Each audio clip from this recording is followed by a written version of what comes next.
অন্য মাইসের স্বামীরা যখন হ্যাগো লইয়া ঘুরতে যায়, ঘুরা টুইরা আসার পরে বাসায় আইসা তারা সেই ঘোরা নিয়ে অনেক গল্প করে।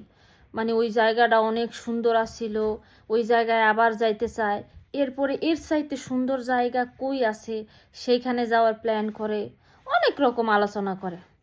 আর আমার স্বামী যখন আমারে নিয়ে ঘুরতে যায়, ঘুরা টুইরা যখন বাসায় আসে, এই যে প্যান প্যান ব্যান ব্যান শুরু করে, কেল্লেগা যে ঘুরতে গেছিলাম, শুধু শুধু ঘুরতে গেছিলাম, একদিনে আমার 10,000 টাকা শেষ। আর যাইমু না, এর থেকে যদি বাসায় থাকতাম তাহলে ভালোই তো, ঘুমাইতাম, খাইতাম, ঘুরতে গিয়া কতটি টাকা খরচ করে এলাম। এই সে আমার স্বামী। কন এরপরে ঘুরে আইয়া মাথাটা ঠিক থাকে? মানে ঘুরে আইয়া যে মনটা ফ্রেশ করুম, আরও মনটারে একেবারে আবর্জনা করে দেয়। মানে নিজেরে মনে হয় যে কি অপরাধ করে হালাইছিলাম ঘুরতে গিয়া। শয়তান বেটা।